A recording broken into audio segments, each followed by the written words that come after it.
students, welcome to the online class of physics. This is your Naima Miss back with the heat as we will continuing the same lesson.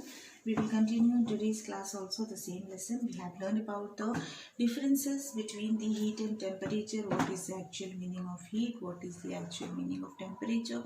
We have even learned about the SI units of heat and SI units of temperature. Now, in today's class, even we have learned about the kinetic energy of the molecule is directly proportional to the absolute temperature. In today's class, we will learn about specific heat. What is specific heat? Okay, in today's class, we will learn about specific heat. So, what we are going to do, we are going to take a jar with water and heat it up to 80 degrees Celsius. Okay, simply we'll take a jar which is full of water and we are going to heat it for 80 degrees Celsius. Okay, this is water. Now, we will take two identical boiling test tubes with single hold corks. Okay, and one of them is filled with 50 grams of water and other with 50 grams of oil. Okay, so what we will do, we will arrange a stand here so that the test tube can be held. Okay, to this we will held the test tube. Okay, so in one of the test tube we are adding the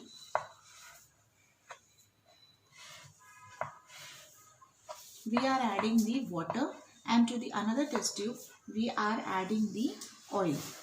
Okay, so we will take this as oil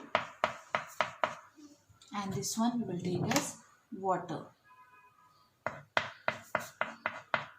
Now to this we are even fixing the thermometer. Okay, one thermometer in this and one thermometer in this. Fine. Now we'll clamp to the restore stand and we will just let it stand for some time.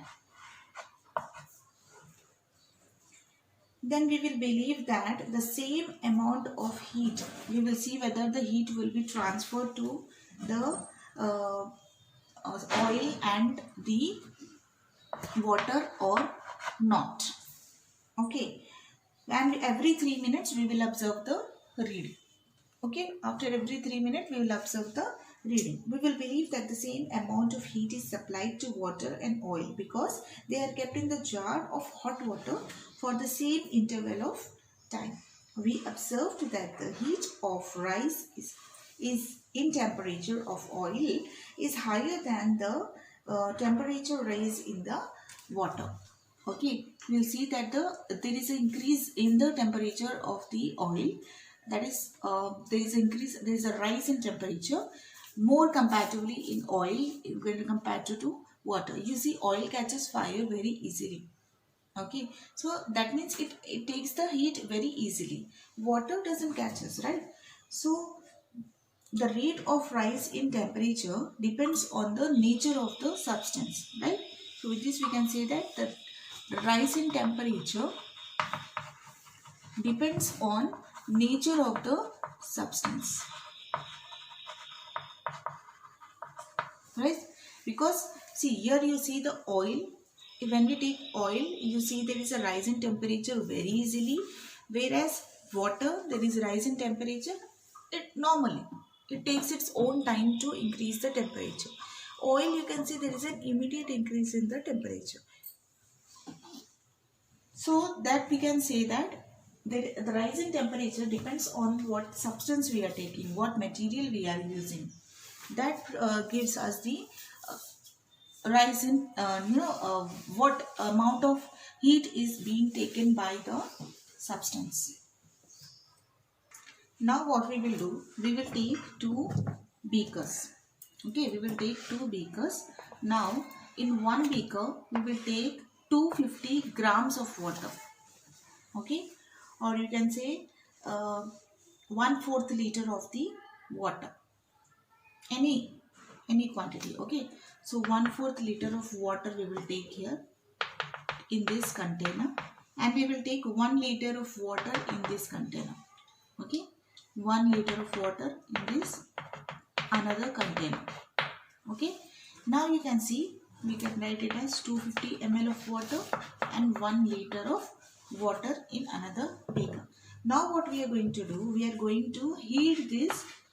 We are going to heat both the water till 60 degrees, till it reaches the 60 degrees Celsius, till the temperature reaches the 60 degree Celsius. Now during the heat, when it reaches 60 degrees Celsius, you have to note down the time. At what time does the water reaching 60 degrees in both the container? Okay. So what we will notice? We will notice that we need more time to raise the temperature of 1 liter of water when compared to 250 ml of water. That means you need to supply more heat energy to the greater quantity of water than the lesser quantity of water. Then there is some change in the temperature. For some change in temperature, the amount of heat absorbed by the substance is directly proportional to its mass, right? So whatever the heat is being absorbed by the substance depends on the mass, depends on the quantity, how much we are taking. So when temperature is constant, we know the temperature is constant for both. Okay, now if we take 1 liter water in a beaker and heat it over a constant flame, then there is a change in the temperature for every 2 minutes. We will notice that the change in the temperature rise up with time is proportional. Okay, then temperature is proportional to time. For the same quantity of water, what we are doing, we are not taking the constant temperature and we are just heating. That means we will see that in less time, temperature will reach to the temperature what we want. Okay, so we can write it as Q is proportional to delta T in this case. What is delta T here? Delta T is nothing but change in the time, constant time. Okay, when change in the time when M is constant. Here you see that time is constant. Okay, sorry, temperature is constant. Here we see temperature is constant, then the quantity is directly proportional to the mass. And when mass is constant, temperature quantity is directly proportional to the temperature. So we will remove this proportionality constant and we will write the equation for this. We can say that Q is directly proportional to M, that is mass, and constant, that is change in temperature.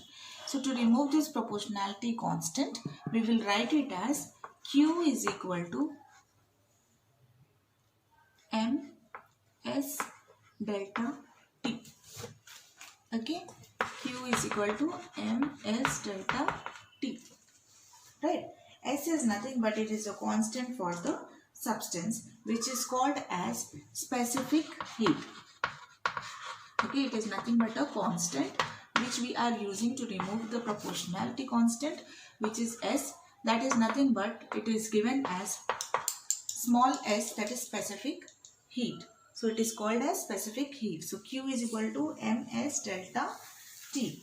So where we can write as S is equal to, we can write it as, when we write it here, we can write it as Q by M delta T. So this will be the specific heat formula, equation. So this specific heat of a substance is the amount of heat required to raise the temperature of the unit mass of the substance by 1 unit. Right?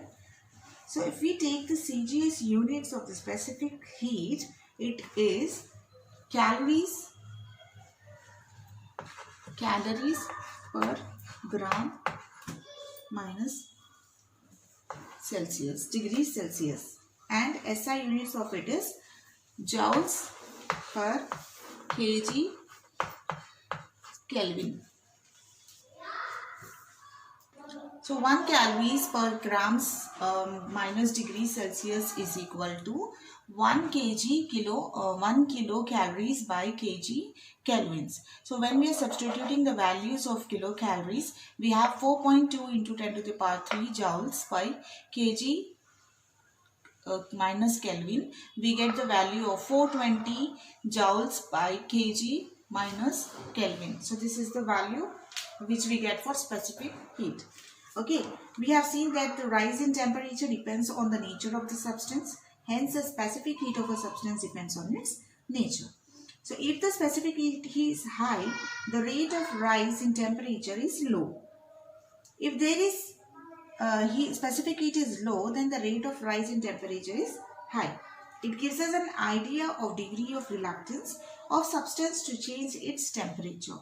So, your today's homework will be write the activity 5, okay, of specific heat from your textbooks, page number 196 and 97, and submit me as your homework for today. Okay, thank you for watching the video.